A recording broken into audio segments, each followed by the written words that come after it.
بسم اللہ الرحمن الرحیم۔ مسلمان بھائیوں، سیرت امام حسین علیہ السلام کے حوالے سے سلسلہ جاری و ساری ہے۔ آج کا ہمارا جو موضوع ہے وہ شروع ہوگا حضرت امیر معاویہ رضی اللہ عنہ کا دوسرا خط۔ ایک دفعہ امیر معاویہ رضی اللہ عنہ نے بعض اطلاعات کی بنا پر حضرت امام حسین علیہ السلام کو خط لکھا کہ مجھے یقین ہے کہ آپ کے سر میں کجی اور ٹیر ہے۔ اگر کوئی ایسا موقع آیا تو میری خواہش ہے کہ آپ سے درگزر کروں گا۔ حضرت امیر معاویہ رضی اللہ عنہ کی یزید کو امام حسین علیہ السلام کے لیے وصیت۔ روایت ہے کہ مرتے وقت حضرت امیر معاویہ رضی اللہ عنہ نے یزید کو بلا کر اسے وصیتیں کیں، اور من جملہ ان سے یہ بھی کہا کہ حضرت فاطمہ سلام اللہ علیہا بنت محمد صلی اللہ علیہ وآلہ وسلم کے بیٹے حضرت امام حسین بن علی علیہ السلام پر احسان و مروت کی نظر رکھنا۔ وہ لوگوں میں بہت مقبول ہیں، ان سے صلہ رحمی کرنا اور ان سے نرم برتاؤ کرنا، اس طرح تمہاری حکومت مامون رہے گی۔ اگر انہوں نے کوئی فتنہ کھڑا کیا تو مجھے امید ہے کہ اللہ تعالیٰ ان کو ان لوگوں کے ساتھ کافی ہے جنہوں نے اس کے باپ کو قتل کیا اور جو ان کے بھائی کو بے یار و مددگار چھوڑ گئے۔ وصال امیر معاویہ رضی اللہ عنہ۔ امیر معاویہ رضی اللہ عنہ نے نصف رجب المرجب 60 ہجری کی رات کو وفات پائی اور لوگوں نے یزید کی بیعت کی۔ یزید نے عبداللہ بن عمرو بن اویس عامری عامر بن لوئی کے ہاتھ امیر مدینہ ولید بن عتبہ بن ابی سفیان کو مراسلہ بھیجا کہ لوگوں کو بلا کر ان سے بیعت لو۔ بیعت لینے کا کام قریش کے سرکردہ لوگوں سے شروع کرنا، خصوصاً حضرت امام حسین علیہ السلام سے سب سے پہلے بیعت لینا۔ امیر المومنین حضرت معاویہ رضی اللہ عنہ نے مجھ سے ان کے ساتھ نرمی کرنے اور ان سے صلاح مشورے لینے کا عہد لیا ہے۔ ولید نے اسی وقت آدھی رات کو حضرت امام حسین بن علی علیہ السلام اور عبداللہ بن زبیر کو بلا بھیجا اور انہیں امیر معاویہ کی وفات کی خبر دی، اور پھر ان سے یزید بن معاویہ کی بیعت کا تقاضا کیا۔ انہوں نے کہا کہ صبح تک انتظار کریں تاکہ ہم دیکھیں کہ لوگ کیا کرتے ہیں۔ اس کے بعد حضرت امام حسین علیہ السلام جلدی سے فوراً باہر نکل گئے اور ان کے ساتھ عبداللہ ابن زبیر بھی باہر آ گئے۔ ان دونوں نے کہا کہ یہ وہی یزید ہی تو ہے جسے ہم جانتے ہیں، خدا کی قسم اس میں نہ مروت ہے اور نہ پاس عہد۔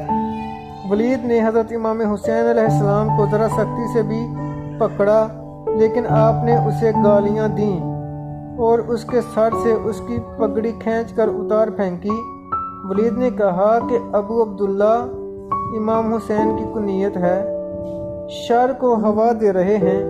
اس پر مروان نے یا کسی اور جلی نے کہا کہ اسے قتل کر دو، لیکن ولید نے کہا کہ یہ بنی مناف کا گراں بہا اور قابل صد، یعنی تمام کائنات امام حسین علیہ السلام اعلیٰ مقام رکھتے ہیں، احترام خون ہے۔ مورخین کہتے ہیں کہ حضرت امام حسین علیہ السلام اور حضرت عبداللہ ابن زبیر رضی اللہ عنہ حضرت امام حسین علیہ السلام راتوں رات مکہ چلے گئے۔ صبح ہوئی تو لوگ علی الصباح بیعت کرنے کے لیے آ گئے۔ حضرت امام حسین علیہ السلام اور حضرت عبداللہ ابن زبیر کو طلب کیا گیا لیکن وہ نہ مل سکے۔ مسعود بن مخرمہ کہتے ہیں کہ حضرت امام حسین علیہ السلام اور حضرت عبداللہ ابن زبیر مدینہ سے فوراً چلے گئے۔ عبداللہ ابن زبیر حضرت امام حسین علیہ السلام کو قیام مکہ سے برگشتہ کرتے رہے اور انہیں امیدیں دلاتے رہے تاکہ وہ ان کے لیے مکہ کو خالی چھوڑ جائیں۔ جب یہ دونوں مکہ پہنچے تو حضرت امام حسین علیہ السلام نے دار عباس میں قیام فرمایا اور عبداللہ ابن زبیر حجر یعنی حطیم میں مقیم ہو گئے اور لوگوں کو بنی امیہ کے خلاف بھڑکاتے رہے۔ نیز وہ صبح و شام حضرت امام حسین علیہ السلام کے پاس جاتے اور انہیں عراق چلے جانے کے مشورے دیتے رہتے اور کہتے کہ اہل عراق آپ کے اور آپ کے والد کے طرفدار ہیں، لیکن حضرت ابن عباس انہیں عراق جانے سے روکتے تھے۔ عراق نہ جائیں، اپنی ذات سے مستفیض فرمائیں۔ عبید اللہ بن متی نے آپ سے کہا کہ میں اور میرے ماں باپ آپ پر فدا ہوں، عراق کو نہ جائیں اور ہمیں اپنی ذات سے مستفیض فرماتے رہیں۔ خدا کی قسم، اگر اس قوم نے آپ کو قتل کر دیا تو وہ ہم کو اپنے غلام اور خدمتگار بنا لیں گے۔ مقام ابوا پر ابن عمرو ابن عباس سے ملاقات۔ مورخین کہتے ہیں کہ عمرہ سے واپسی پر حضرت عبداللہ بن عمر اور حضرت عبداللہ بن عباس اور ابو ربیہ کی ابوا کے مقام پر حضرت حسین اور عبداللہ ابن زبیر سے ملاقات ہوئی۔ ابن عمر نے ان سے کہا کہ خدا کے واسطے واپس لوٹ چلو اور نیک کام میں شریک ہو جاؤ جس میں دوسرے لوگ شامل ہیں، پھر وقت کا انتظار کرو۔ اگر لوگ اس پر متفق ہو جائیں تو تشدد کی راہ اختیار نہ کرو، اور اگر ان میں پھوٹ پڑ جائے تو وہی کچھ ہوگا جو تم چاہتے ہو۔ اس کے بعد حضرت عبداللہ بن عمر نے حضرت امام حسین سے مخاطب ہو کر کہا کہ مدینہ سے نکل جائیں۔ رسول اللہ صلی اللہ علیہ وآلہ وسلم کو دنیا و آخرت میں سے ایک چیز کا اختیار دیا گیا تو آپ نے آخرت کو اختیار کیا، اور کیونکہ آپ صلی اللہ علیہ وآلہ وسلم کے لخت جگر ہیں اس لیے آپ دنیا کو نہ پا سکیں گے۔ اس کے بعد حضرت ابن عمر آپ کے گلے سے لگ کر روئے اور انہیں الوداع کہا۔ اجتماعی زندگی بہتر ہے۔ حضرت ابن عمر کہا کرتے تھے کہ حضرت امام حسین علیہ السلام ہم سے زبردستی چلے گئے، حالانکہ میری جان کی قسم وہ اپنے والد اور اپنے بھائی کے ایام سے عبرت حاصل کر چکے تھے۔ اس زمانے کے قصے اور لوگوں کی بے رخی آپ کے سامنے تھے۔ انہیں چاہیے تھا کہ زندگی بھر کوئی تحرک نہ کرتے اور مصالحت کر کے لوگوں کے ساتھ اس کام میں شامل ہو جاتے، کیونکہ اجتماعی زندگی بہتر ہے۔ صحابہ کرام کا امام حسین علیہ السلام کوفہ جانے سے منع کرنا۔ حضرت ابن عباس نے کہا کہ اے فاطمہ کے بیٹے، کہاں کا ارادہ ہے؟ آپ نے فرمایا کہ اپنے رفقا کی طرف عراق۔ انہوں نے کہا کہ آپ کا یہ سفر مجھے ناپسند ہے۔ کیا آپ ان لوگوں کے پاس جاتے ہیں جنہوں نے آپ کے والد کو قتل کیا اور آپ کے بھائی پر زبان درازی کی، اور وہ ان سے بیزار اور آزردہ ہو کر ان کا ساتھ چھوڑ آئے؟ خدا کے لیے آپ اپنے آپ کو دھوکے میں نہ ڈالیں۔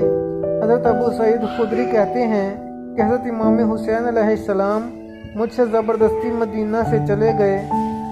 میں نے کہا کہ اپنے آپ پر ترس کھائیں، گھر میں بیٹھے رہیں اور اپنے امام کے خلاف خروج نہ کریں۔ ابو واقد لیثی کہتے ہیں کہ مجھے حضرت امام حسین بن علی علیہ السلام کے خروج کی خبر ملی تو میں علی الفور چند ہمراہیوں کے ساتھ ان کے پاس گیا اور خدا کی قسم دے کر انہیں کہا کہ آپ خروج نہ کریں۔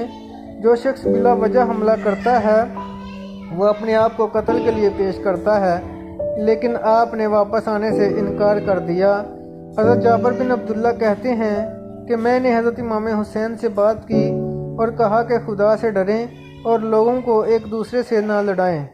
خدا کی قسم، آپ جو کام کر رہے ہیں اسے سراہا نہ جائے گا، لیکن آپ نے میرا کہا نہ مانا۔ سعید بن مسیب کہتے ہیں کہ اگر حضرت امام حسین علیہ السلام خروج نہ کرتے تو یہ ان کے لیے بہتر تھا۔ ابو سلمہ بن عبد الرحمن کہتے ہیں کہ حضرت امام حسین علیہ السلام کو چاہیے تھا کہ اہل عراق کو پہچانتے اور ان کے پاس نہ جاتے، لیکن ابن زبیر نے آپ کی دارس بندائی اور آپ روانہ ہو گئے۔